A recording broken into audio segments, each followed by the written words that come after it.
You ready? All right. Hey, so this is Kennedy. Well, why don't you introduce yourselves? Okay. Hi guys, I'm Kennedy. I'm a third year. I study biology and I minor in sociology and art, and I'm from Prince George's County, Maryland. Where are you from? Prince George's County, Maryland. Peach. You say peachy? Yeah. Yeah. All right. Very cool. And how'd you end up at Penn State? I just threw my net really, really wide with colleges. I had like few waivers, so I just applied everywhere I could. I didn't really have a dream school growing up. I just wanted to go to college, and Penn State was like my best option. So Cool. All right. So you have this an art installation. You're calling it Sula, from the Toni Morrison novel. Yeah.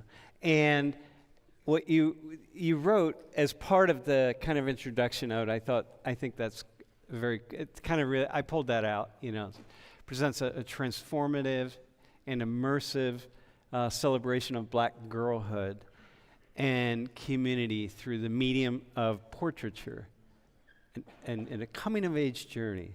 Okay? So I'm going to show people a few slides of paintings, right? So go to the next slide. Sure. And with different ones, like on the left, you have a table with different things that what do they represent? So the whole theme of the show is black girlhood and community. So I have like multiple photos throughout the whole exhibit of just either me and my mom, or that's my great grandma on my mom's side.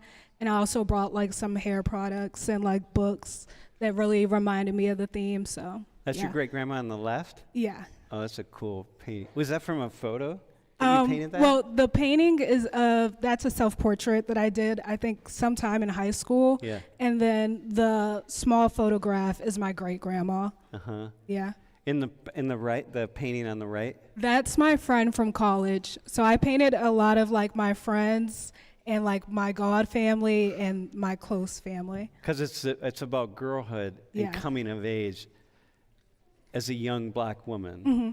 So all of these people who have been really instrumental in your life. Yeah. Okay, go to the next slide. And who are these? The one on the right, by the way, who's that?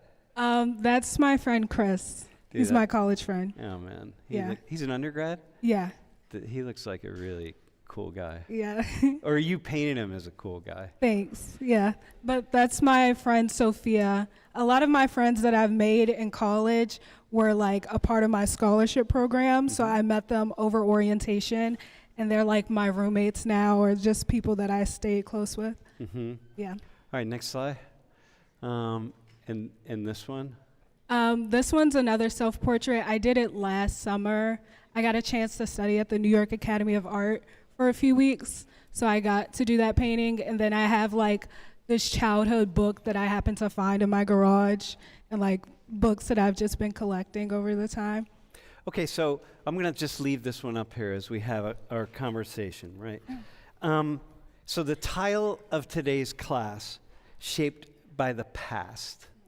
So how often do you think about your coming of age journey, or that it has been directly shaped by the past? I feel like I think about it all the time, because I am in this like point of my life. I'm in college, so I can reflect a lot on like childhood with my friends, and then I'm also looking towards the future. Mm-hmm. And just like the current political climate, I think about the past a lot, and like how we got shaped, like what systems shaped us to be who we are today. So it's something I think of kind of all the time. And for you, it's black girlhood. Mm-hmm. It's not girlhood. Yeah. Yeah. And so, so many young, if I look out here and I think, okay, there are a lot of white women here who are artists. Yeah. And they wouldn't do white girlhood. Right. So talk about how does that play into the past? By the way, paintings are cool, right, bro? She's a cool artist. He's an artist, by the way. Oh, cool. How does that? So for you, just say something. Can you say some more about that? Like the black girlhood the specifically? emphasis on the black girlhood in the past. I feel like girlhood that's something that it's easier for the majority of the world to pinpoint, because whenever we say like childhood or like girlhood, we're already talking about like white people's experience by a default. So I wanted to specify Black girlhood because it's kind of like how conversations about feminism end up being. Like there's like more of a focus on the white female experience, and you can just see that like historically, like with white suffragists, they were pushing for like the white woman's vote. It wasn't really including Black people. So I wanted to specify Black girlhood because there's like both the system of oppression that you have to deal with race and gender, and that's such a unique intersectional experience. But also from like a child standpoint, like when I think of my little sister, she doesn't know like how complex the world can be when it comes to systems of oppression. It's kind of like an experience like the fish in the water. You don't really know you're in water until you like learn about it, or until you're validated with like books like Toni Morrison, or I'm always like, all my friends are mostly Black, so I'm always talking to them, and to me our norm is the norm. But when I talk to like the public or like right the now. PWI, like it's always a disconnect because they think of girlhood, they don't include Black girlhood in their girlhood.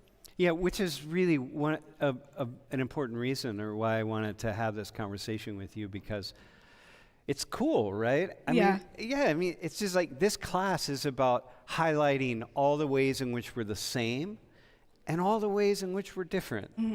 And both are equally fascinating, right? All the things that tie us together, like tie you together with everyone in class, but all the other young women in class, but also just these ways in which you have you and other Black women, young Black women here, have also a unique experience. Yeah. Not everybody, because you're all different, right? Everyone's different, but. Right. So in class, so here, I wrote this thing out that I'm gonna read, and then I'm gonna ask you my next question. Okay.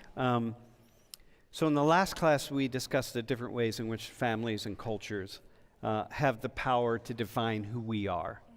Okay, and people can lead, as I just said, people can lead really lovely lives, not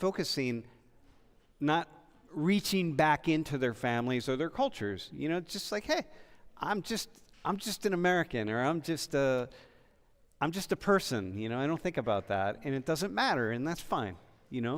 I thought we demonstrated that really well last class. So you don't need to be connected. There are other young Black women here at Penn State who are not connected to Black girlhood. And if they went to your art installation, they wouldn't really connect to it, because for them, it's not. Yeah, I think like some parts of it, because because of like slavery, I'm not connected to like my African roots. Like I don't know, I only did like a 23andMe. Like that's my only connection to where like my past. Your long ago ancestors. Yeah. So I would say like sometimes like you can't always identify like, oh, this part of my experience is directly tied to my race. So it might resonate in ways that's like different, because every Black woman's experience is different, and it's not always like, oh, this is my race, and then this is my gender, and this is my class, and this is how they connect. But sometimes it's just so ingrained that when you see it, Yeah. I got you. So what do you want? Yeah, that's cool. I mean, I really got you on that. When you see it, So listen, this Christian right here, who's going to volunteer later, if he went to your installation, okay, so you got a lot of people out here who'd be like, this installation on Black girlhood, what would you want him to take away? Because you did this for everybody. Anybody can go. Yeah. And you wanted to appeal to everybody. So what would you want? Yeah, I feel like when I made the exhibit, I wasn't like really thinking of, no offense, but I wasn't thinking of Christian like when I was making it. I was kind of doing it more as a reflection of like my family and my community. And I feel like when it comes to, I put it on here in Penn State because I had the resources to do it. So this was more for the Black community, or like the Black female community at Penn State. I would want like people like Christian to gain a new perspective, but if it's only like a select few, I feel like even if it's just me, I did my due diligence. But I think like people like Christian, I guess like white men, when you walk in, I'm trying to see like, I don't know like a lot what you would get from it, but maybe even just looking at the books that are there and trying out like a new novel instead of like reading books that's always about white people for white people, or even like seeing the artwork, it's all, everyone there is like a person of color depicted, and you don't always see that in museums, or you don't see that in your classrooms. So I think the exposure alone for people like Christian could be good, but I think the intention wasn't for like specific audiences like him, which is like, I think, a good thing. So, well, it's like just put ourselves, or put me in your shoes. Yeah. Right. So one of the reasons I really like teaching the class is because I meet so many people from all over, and then I put myself in their shoes, and then I have some kind of experience. You know? And I think like, why not? But I've read Toni Morrison, right? What is it? Song of Solomon? Yeah. And like have you read that? No, I've read, that's on my list, but I've read Home, I read The Bluest Eye, I read Sula, and it was, I think I started reading Kindred, and So I have a question about that, but there's this character in Song of Solomon, the milkman, that's just like, it's just cool, right? So there's a question from someone who's watching the stream in Germany. He wants to know what was the thing that has influenced your art more than anything else?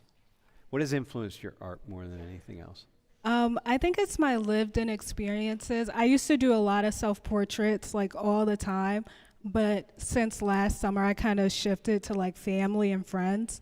And I think just for self-portraits, you do a lot of self-reflection because you're looking at yourself all the time, and all your self-portraits kind of end up looking differently as you age.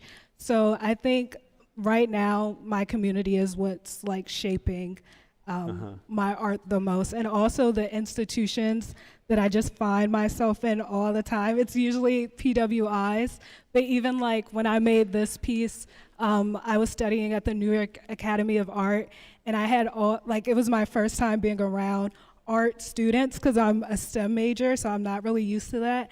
And I remember the people that I thought were like household names, or like the most inspirational person in my life that was like helping me with my art was like my Nana, or like my best friend that I knew since I was 2. And when I brought up like Black artists, they just did not know them at all. And it was just another experience of like, wow, I'm like, when they think of artistry, they only think of, usually it's white oriented, and I'm like trying to pick up the crumbs and like find the puzzle pieces to actually find the Black artists. So I think it's like institutions and also my community shape my art. So here's what's really interesting that comes up for me, and if you can comment on that, and then we'll, if you were from Puerto Rico, let's say you were from Venezuela, and we were having this conversation, and you were talking about, my Venezuelan grandmother and my Venezuelan community and how important that is for me and who I am and my identity. Nobody would question that. Everyone would say, oh yeah, she's from Venezuela. Of course, that's important to her. Yeah. But as an African American woman, people will sometimes question, like, well, why do you focus on that? Like, why do you focus on your Black ancestor? You know, you're an American and you're living here in America. But again, if you're Puerto Rican, it's fine. Yeah. But your history, is no different than if you were Venezuelan. Yeah. Just like mine is no different, just because I have my own unique history, right? So if I were exploring that constantly, then that would be perfectly fine. Yeah. So do you have a thought on that? Yeah, just a thought on that. Yeah, I feel like I watched an interview and Toni Morrison was like asked a similar question about like why she never really shows like white, like white characters in her books.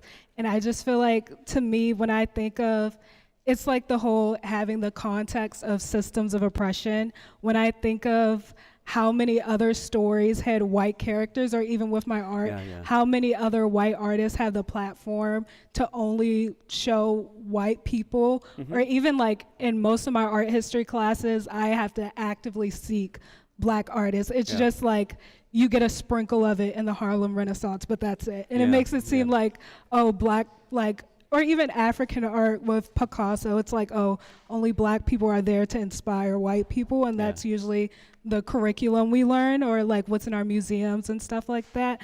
So I feel like the necessary perspective is we have the majority of white art being promoted, or white literature, and like just because this one artist chose once to feature black people, it's not like a tug to like the white, because they're always going to be represented. And you know what? I would say that the vast majority of, we're just going to stick with white people here for a second, but well, it could be anybody here in the United States, any groups, don't really know black culture, man. Like, okay, we say like, oh yeah, we do, but no, you really don't.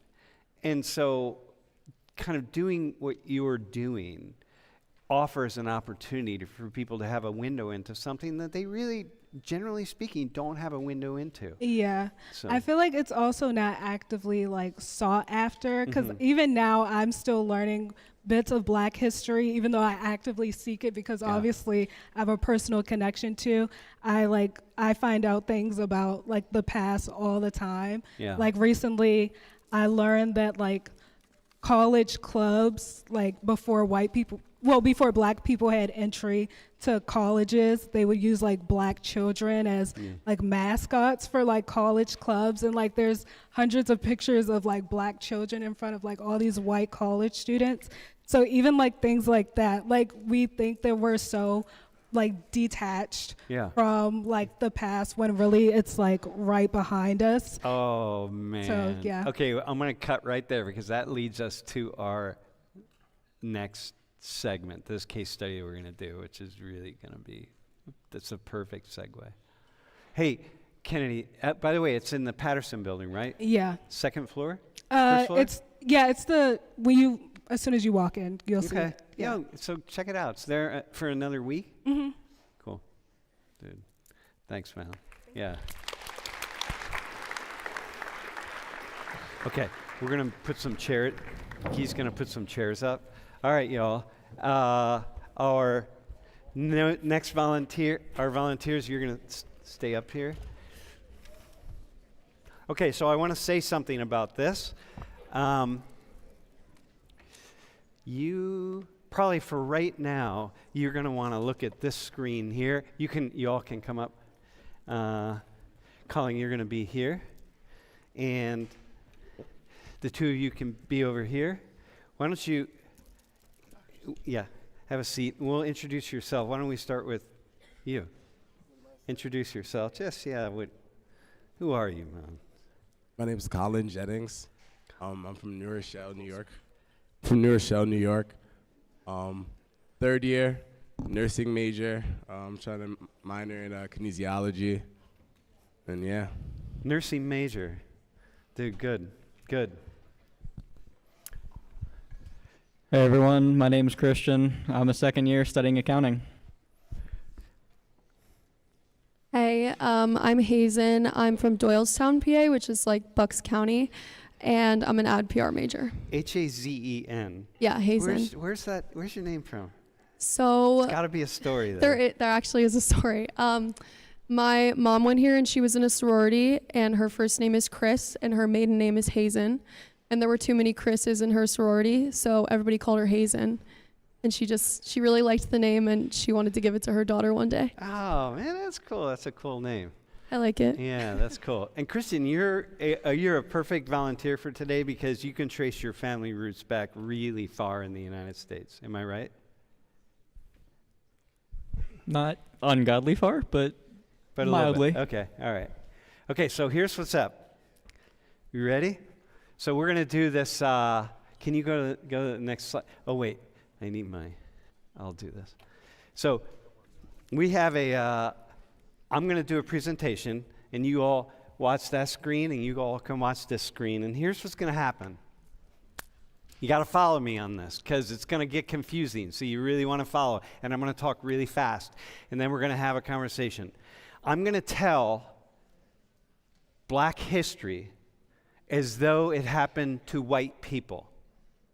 Or I'm going to tell white history as though it happened to black people. Okay? Now, what this means is that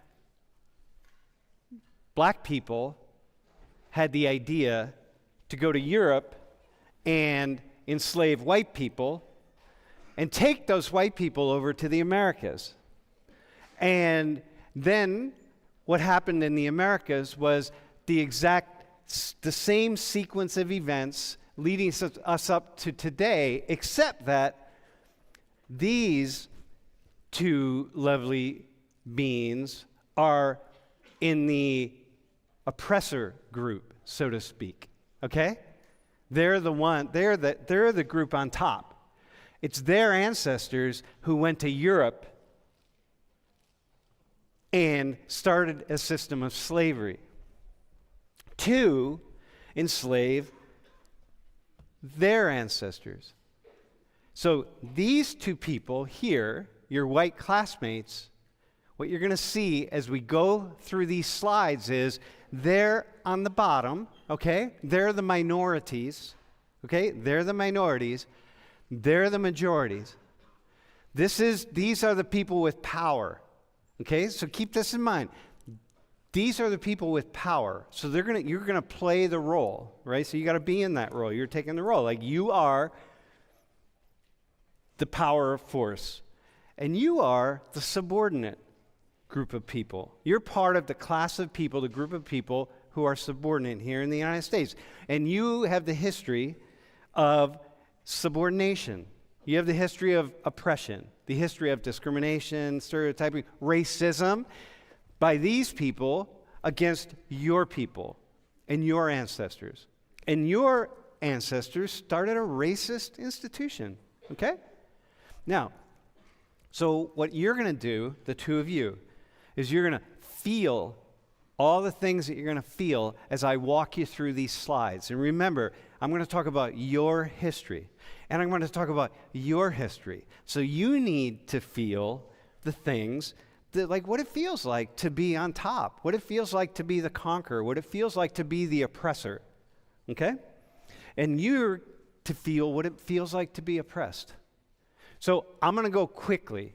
But now, you need to know, there's a couple slides in here, I've been informed. I got to give you a trigger warning, okay?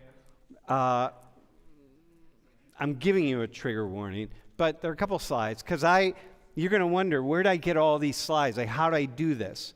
Well, I just dug away, and I found the images that I needed to find. And what's most important is, when you see data on these slides, okay, and you see data for black people, it's black people who are on top, black people, the oppressors, black people who started a system of slavery to enslave the white people. So when you see the data on the slides of the white people, these are white people who have been victimized by black people. Okay? Are we good? Is everyone clear on it? Makes sense? All right, man. Here we go. So here's the slave route. Pretty straightforward. Here's what happened.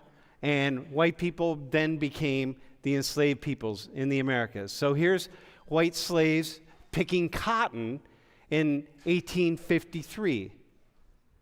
Common image, common all over in the United States. White slaves picking cotton. These are your ancestors, okay? Here's white slaves in 1858, before we had this Civil War. You can see they're poor. These are the images that you grew up with. Yeah. And you know, you use the Bible. You all use the Bible. You do lots of things to justify everything you did, but you know, it's part of your religion, right? Okay?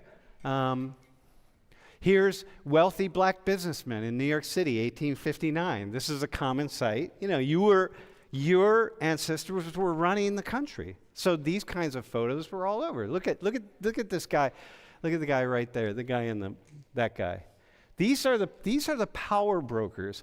This is what you're used to seeing to understand who was running the country. Well, it was these folks right here.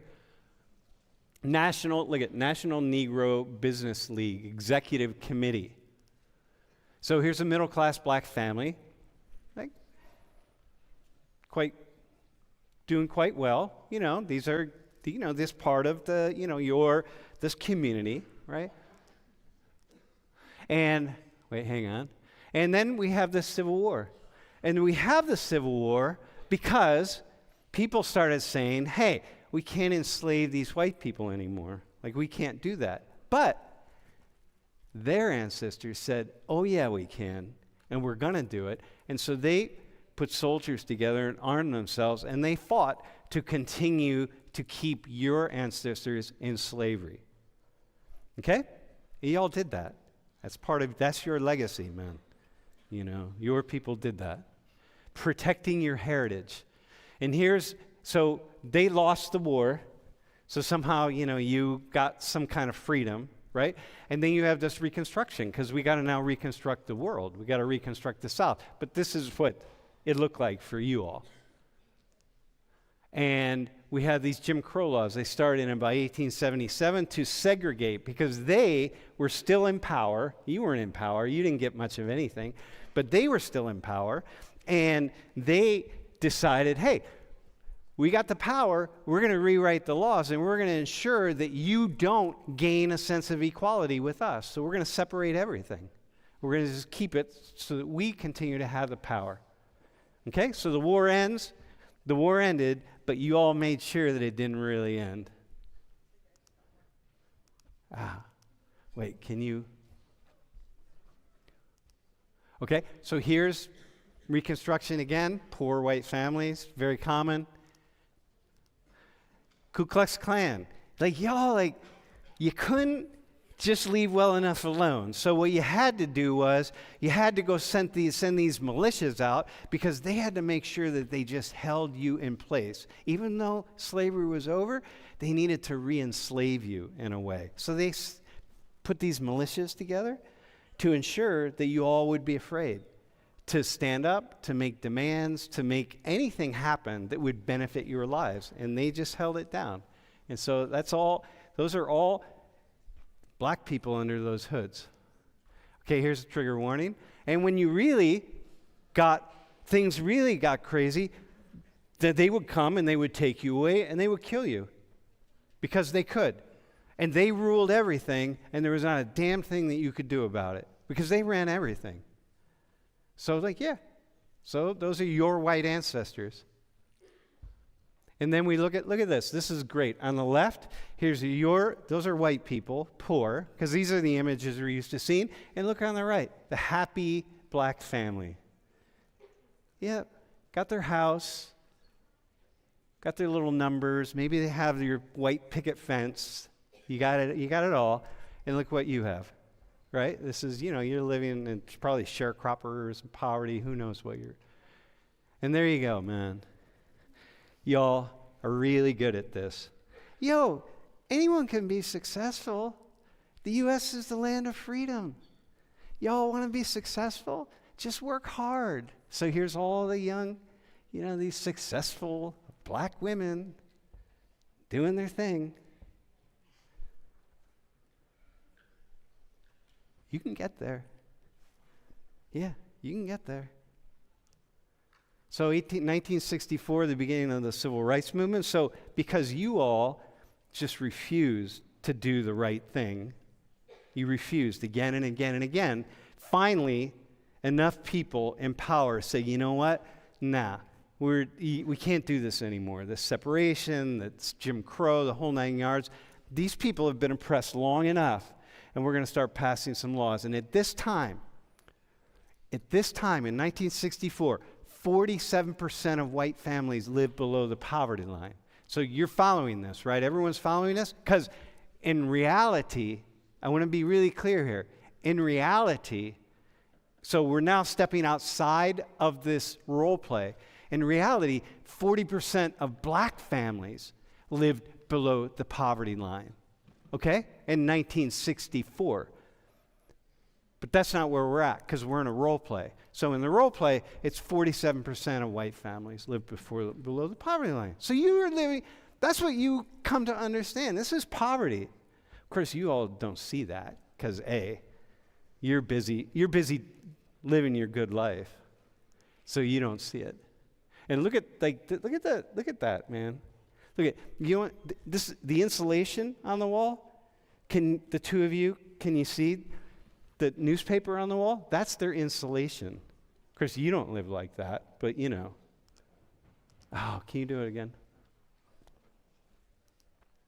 And eventually, you'll start to really rise up and have riots.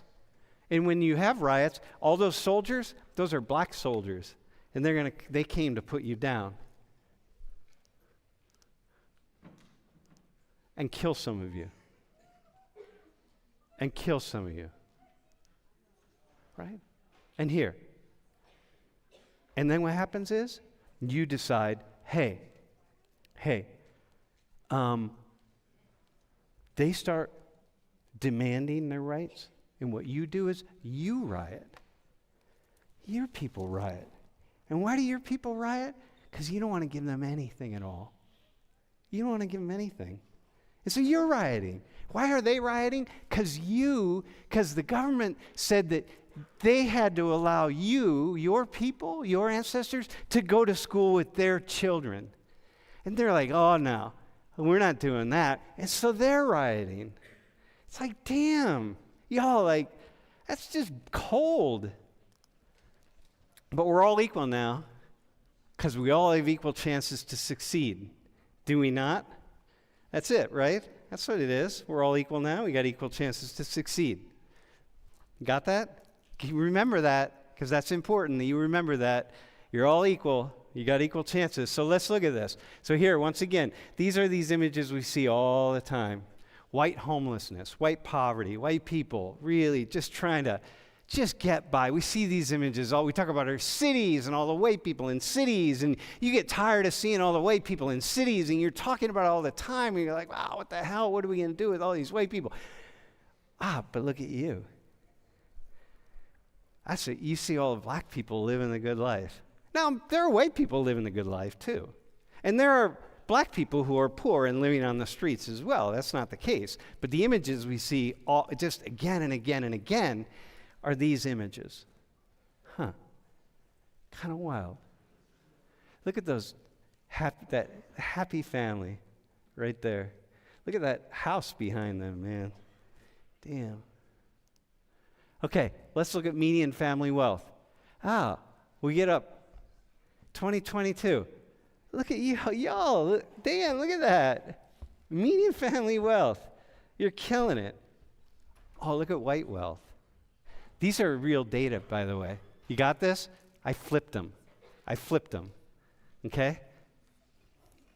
By the way, dude.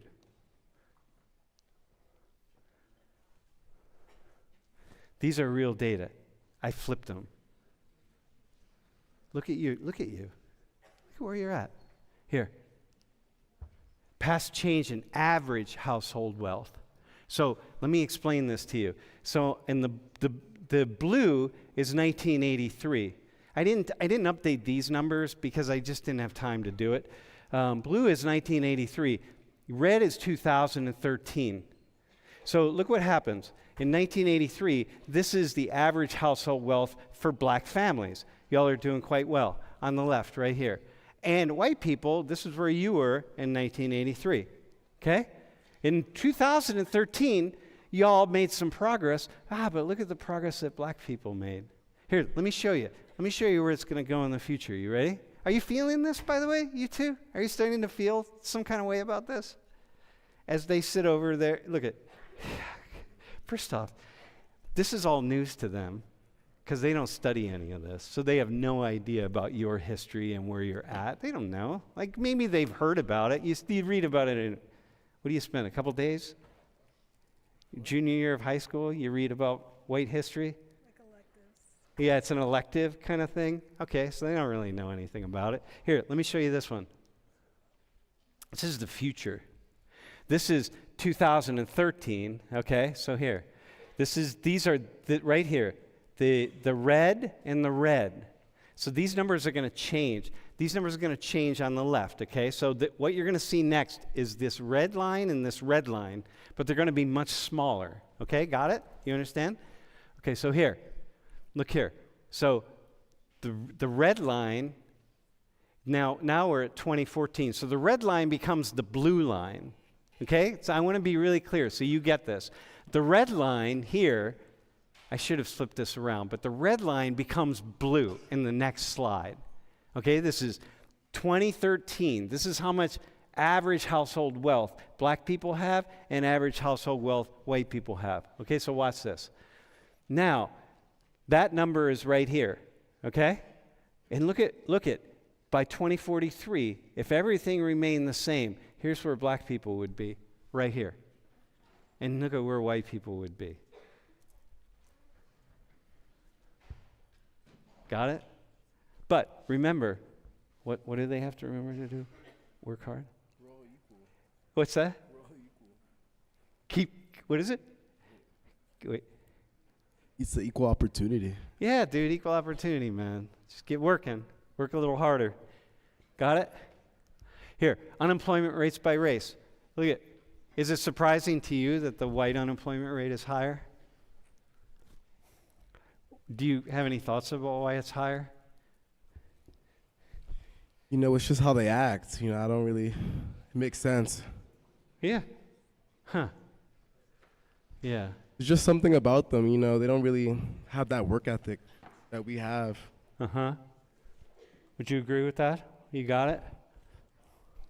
I feel like it's probably generational, and usually there's the stereotypes of them not working hard, so it might have to do with that. And so that their parents didn't work hard, their grandparents didn't work hard, and so they don't work hard. Huh. Okay. Are we good? That makes sense? I'll give you a chance to respond. All right. Life expectancy. Yeah. What? How come you live a lot longer? Even though we did commit redlining historically and controlled where they could and couldn't live based on how good the area is, and also as a STEM major, I just remember this, but usually it's easier to dump toxic waste or pollute around their areas, so it's probably part of the reason. Oh, might be that. Maybe they received like some. Yeah. Maybe it's also that they're more likely to be, I don't know, to drink, do drugs, live a bad lifestyle. Yeah, we have put less good grocery stores in their area and more like liquor stores and stuff like that. No, they did that. Oh, you didn't right. do that. Right. They did that. They opened more liquor stores in their neighborhood. You don't have that. Do you have liquor stores on all over your neighborhood? Hang on. I mean, we don't really drink liquor like that, you know. Yeah, all right. But they do. Yeah. Yeah, because that's how they are. Huh. Oh, so here, the percent of white people who say they've been treated unfairly in everyday situations because they're white. Do you have a thought on that? Like, what do you see? Like, what kinds of things do you experience as a white person? Is this real or still in the flip narrative? No, we're flipped. We're all flipped right now, man. What kinds of things do you experience that?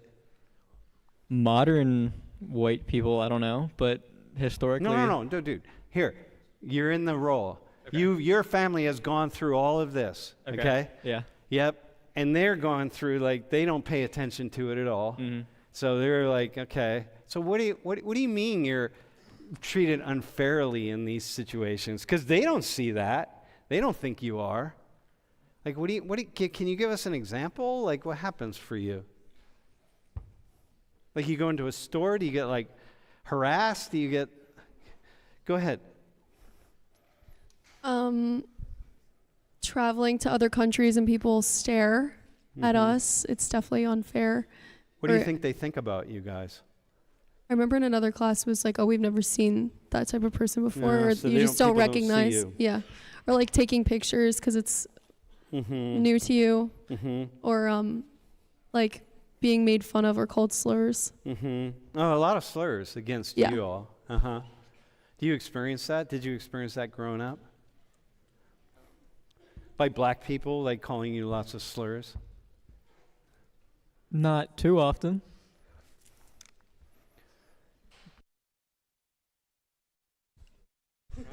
Okay, yeah, all the time. Yeah. All right. Wait, to preface this comment, my cousins are from Trinidad and Tobago, but yeah, I try to get them to say it all the time, say Oh, the yeah? word. All right. Here we go. Oh, dude.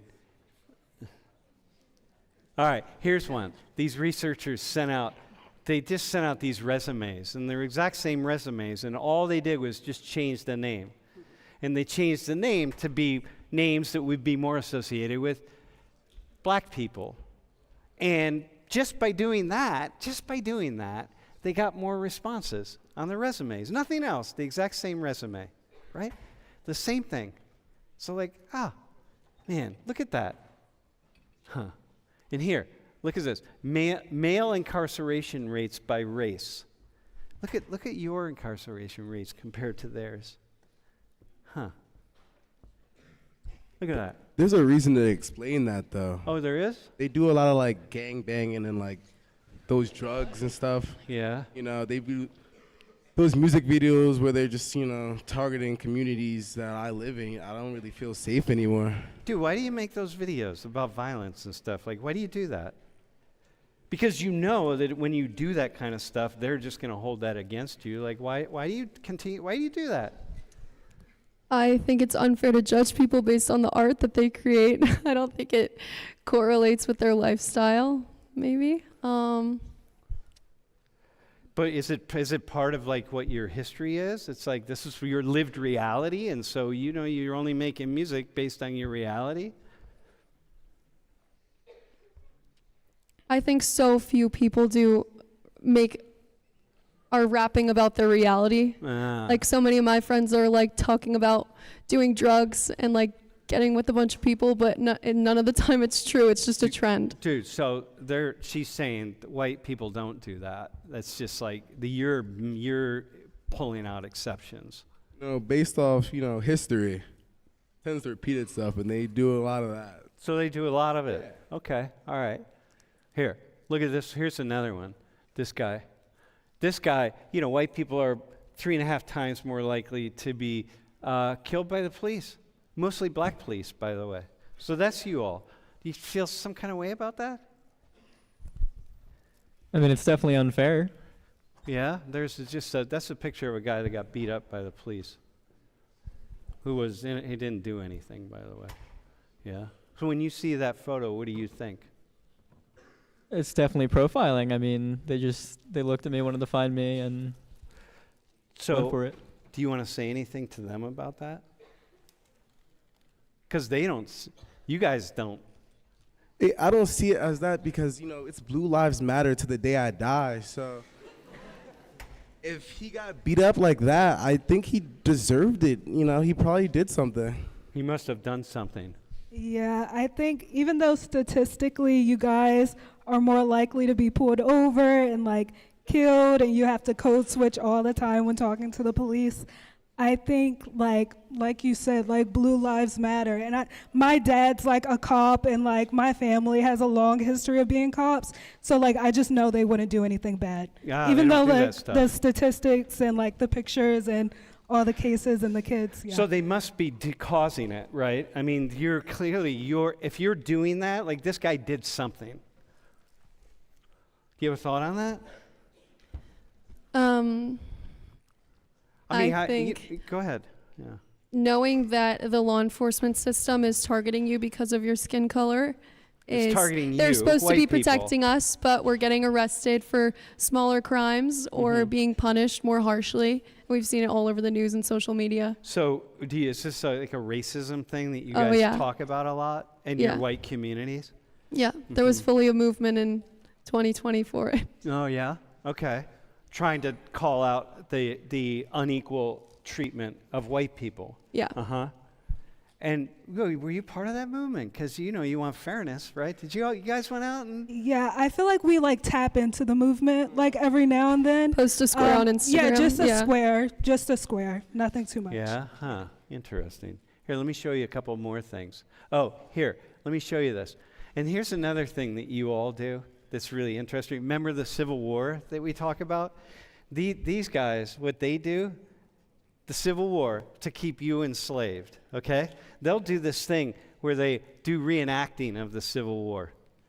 Isn't that wild? Like they go and they get uniforms from the Civil War, from their ancestors whose sole purpose of fighting that war was to keep you enslaved. And then they like start reenacting battle scenes. Here's this guy. He's a rally organizer. See the Confederate flag and stuff? They're flying that all around. Hate that flag a lot. Because why do you hate it? What's it represent? Represents oppression and people's like unwillingness to change, to forget the past and move on. Yeah, why do you fly the flag? Why do you do that? Why do you do this reenactment stuff? Like, what are you doing? Why do you do that? Why do you keep going? You know how they feel about it. I mean, I'm liberal, so I don't want to I don't associate with that flag at all. When my grandma has it up at Thanksgiving, I just say, can you put it down, please? I'm trying to take a picture. Okay. It's big, make America great again, and Oh, here. I'm trying to get back to the good days. So, back then, this flag meant something. People respected this flag, and I think people are forgetting where. What about what it means now, though? So for them, but it's heritage. It's their heritage. So you all could just understand that. It's not heritage, it's racism, racist history. It's racist history And for it's you? a sensitive topic to bring up and remind people of a time when people weren't trying to be seen as equal. Okay. So listen, let me ask you a question. As two white people who have gone through the history that you've gone through, how important is history to you? Extremely. Why? What makes it important for you? As a real white person? No, right now. Okay, right now. Dude, you're no longer a real white person. It's extremely important. Occasionally you hear people saying, "Oh yeah, we can't talk about everything that happened since." They say that. Okay. Occasionally, they say that we can't talk about slavery because it was oppression and everything. The black devils are saying that all the time. And why should we stop talking about slavery when it happened? We can't just deny it. I was oppressed. Come on.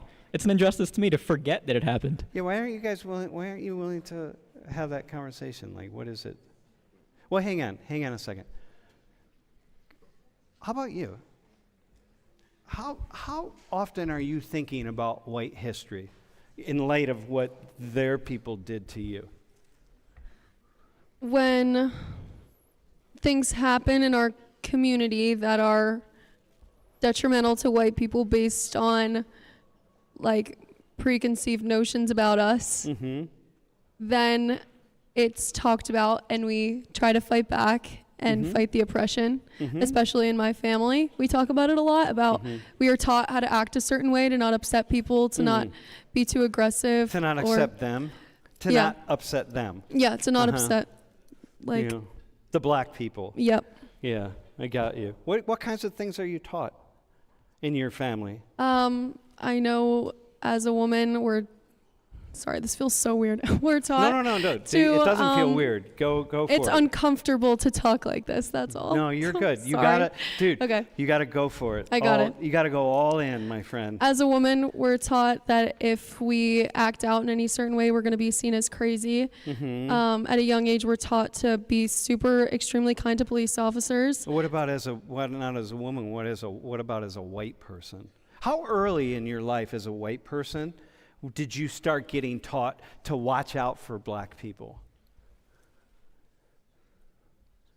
how young were you when your parents pulled you aside and said, hey, when you encounter black people, be careful because they have the power and you really need to watch yourself? Maybe like middle school, high school. Hang on a second. I don't know. Hold on. We're going to pause this. All right? Hang on. know. Everything is going to be paused. Okay, got it?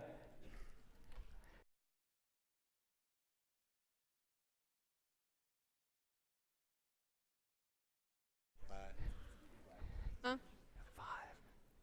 5 years old. Yeah, what were you taught? Be careful. I actually have no idea. I don't Yeah? know.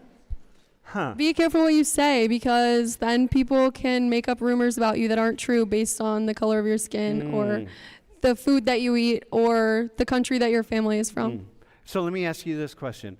Why do you all when did you first learn to be afraid of them, of those people? How old were you as black people? No, we are no longer on pause, my friend. When did you, black people, first hear from your families, hey, watch out for those white people, man, because you know how they are? I think it's like Wait. probably ingrained in us, and like from media and also like family conversations and like the neighbors that we have. I feel like since like our childhood, it's a part of like deeply ingrained in our childhood, and that's why we have the ideologies that we have. And what were you taught in your family about them, Colin? Yeah, what were you taught in family, like white people, watch out for them because like, you know how they are, like how are they? What were you taught? You could just never really trust them. You don't never know their true intentions behind their mind. You don't know if they're what they really want to do. So just tell them to be aware. Be aware constantly. Yeah. Well, because you have a long history. You all have a long history of oppression. So, I guess you would have to have in your mind somewhere that they're gonna come back and take it out. Bell, yeah. Huh. And what? So, how often do you study white history, by the way? The two of you? I don't study white history. Yeah?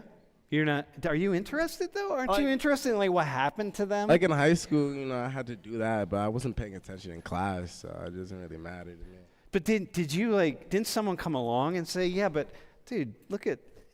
Yeah, it like comes up on my TikTok sometimes, like if I don't press not interested fast enough, Yeah. or like if I'm in this class, I might like take a nap, but I might hear a little something about like the black experience. And what keeps you, but why though? It just seems so first off, it just seems so ignorant for you all, given we just walked through their history. It just seems really ignorant of you all I to think not. it's like probably like part of my like group thinking. Like usually I'm already surrounded by white people, and I don't always want to step out the norm. So if they're not What do you talking mean? about You're it, always surrounded by black people. black people. My bad. Yeah, I go to a predominantly black institution, so I'm always around black people. So if they're not concerned about it, I'm not really concerned. Do you have any white friends? No. Do you have any white friends? You got to have at least one white friend. I got some coworkers that are white. Yeah? You ever been to their house? Yeah. You ever sleep over at their house? You have dinner there? No, we don't do that. That's a little too much. Between the fried chicken and the roaches, it's honestly too much for me to handle. Dude, that's a stereotype, my friend. It's the truth.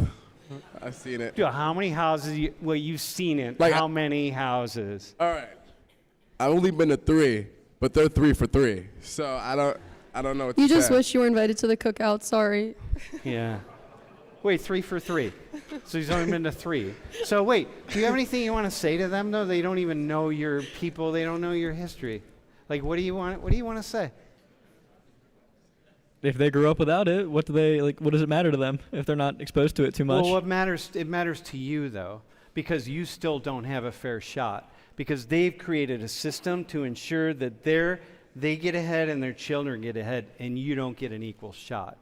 So how is that for you? How do you feel about that?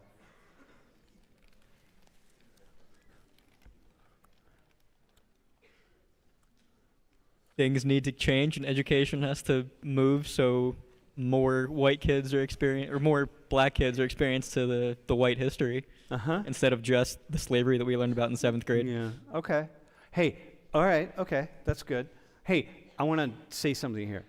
Is there any white person out here who, if I say, "Hey, come sit on this stool here," what do you have to say to them? Who will come up as a white person? Who's going to take this role?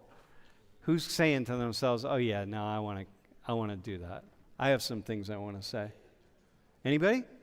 Anyone want to go for it? Anyone? No? Okay, I'm going to do it then. Oh yeah. All right. Dude, as a fellow white person, we're the three of us are together. Listen, man, it seems to me, honestly, it's like you guys pretend that it's all okay. You create a system that it seems okay, but it seems like you don't really care. And I feel some kind of way about that. Well, we had a good system originally, separate but equal. You could have had... No, but it wasn't fair. No, but that's what I'm saying. If we, I think that's a little bit on our fault. I think if we did more on the equal side, this would have been great, because it would have been two sides, probably north-south, complete border. It probably would have been a good time. Man, so you really honestly would go back to the segregation. Like... Okay, I feel like as a black person, right? As a black person, I don't really think that things are as bad as you guys make it seem. Come on, man. You saw the data. You saw the data. How can you do that? Yeah, Like, the past is the past. So, now things are better, right? Yeah. Yeah. They're not better. Dude, can you, respond to that? You guys saw that, right? You see the data. We see this all the time. It's like, why can't you see it? Why are you not willing to look at it? Even willing. Do you have a thought? I think...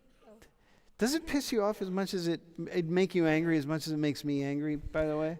It makes me angry because the country keeps electing people who are taking even more spots of them, who look like them. Yeah. And the people who they elect that look like us are the ones that are vetted by them. Or relying on trickle-down economics, which never works because it just makes the powerful more powerful and the poor more poor. So as much as we can try, it's like the system is holding us back. Interesting. Yeah, I feel like even though our education system and our healthcare system and all our other systems are really based in these systems of oppression. And that you created, by the way. Right, that we created. We can have initiatives to reform that, but that was DEI. But we're about to get rid of that too. But so we'll work. But here's what I hear from you all from your people all the time, is that we're the ones that get in the way of that. It's not you. You set the systems up, but we're the ones that make it come crashing down. And frankly, I think that's really just completely misguided. It's you created the system, and you have the power, to move the system in some direction, but you're not willing to give up that power. Yeah, I think it's because the average black person thinks that they have nothing to do with the system at all. But you benefit from it. Yeah. You saw... Dude, remember the data on family wealth? Oh, yeah. Yeah. So can you say, what do you think about the data on family wealth? Since you mentioned the healthcare stuff, everything has to be paid by someone, and us as white people having so much less wealth, we can't afford it. So that's why our lifespans are shorter. Yeah. Okay. Yeah. There you go. Yeah. Even the Tuskegee experiments and stuff like that. I know you guys don't. You guys historically have been tested on to make these big scientific breakthroughs. Yeah, okay. Even Henrietta Lacks and all those things. But most people of power don't even count that as even impacting the systems that Yeah, but we the- operate in today. Yeah, but it does, though, and you all benefit from it. Right? And you don't see it, and you're not willing to see it, and you're not willing to see that you got a head start. The majority of you, not all of you, but the majority of you got a head start. So these historical data on wealth and inequality and so on, we didn't start. Are you thinking that at some point we all became equal again? We all started at an equal place? Because we never did. So, like, how do you justify that? You know, after years of being up in this world and having someone to look down on, it's kind of hard to just say, let's be equal.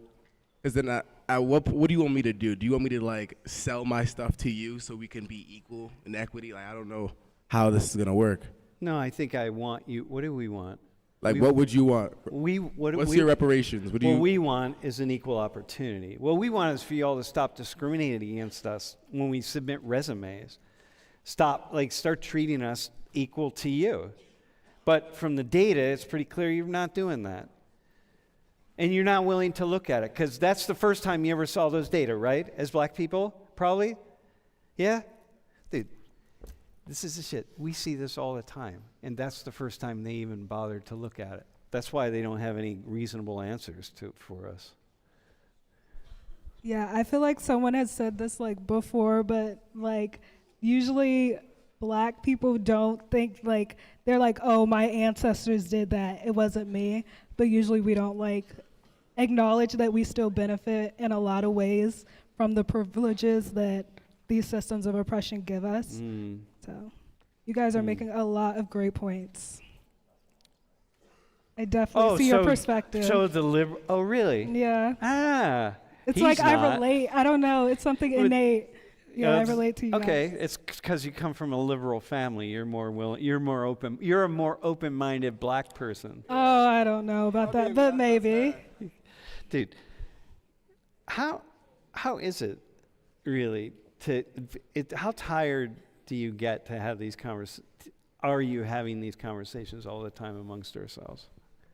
It's annoying because it feels like they never get anywhere. Nothing ever changes. Yeah, because we're not having them with people who need to hear them.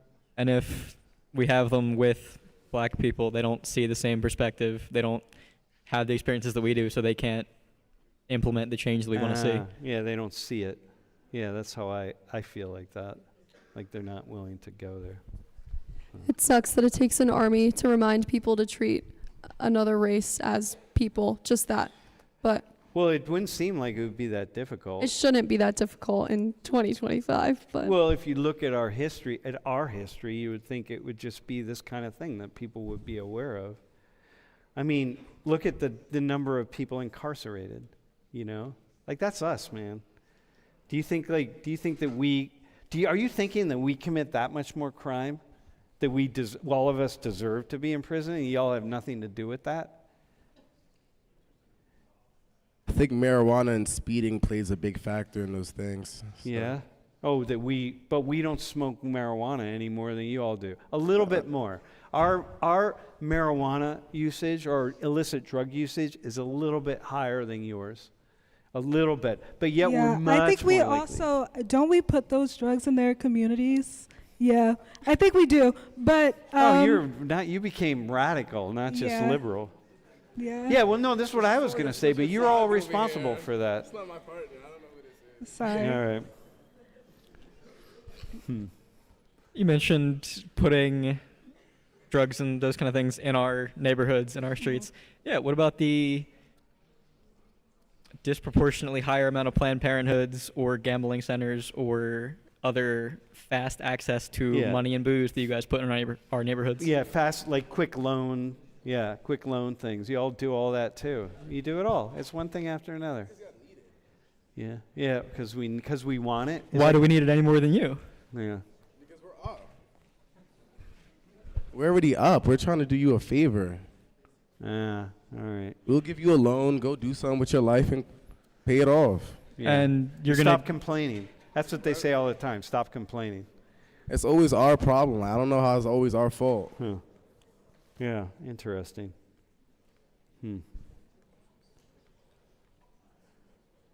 Well, it seems to me that when I look at the history from our angle, the history that we all created here, but from our angle, it seems to me that it's pretty obvious that it's something that we ought to be thinking about, and you all ought to be thinking about. So maybe we'll get somewhere where we have more classes or more whatever where we think about that. Yeah. Huh.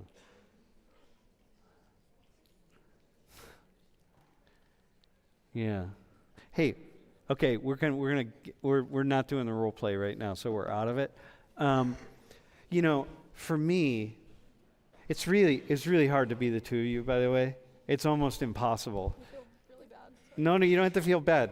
It's really impossible. I've never done this and had white people be able to do it. It's hard to come up with Dude, but the that's right arguments. No, but that's part of the issue. Like, you can't come up with arguments because you can't do those arguments, right? That's part of being white.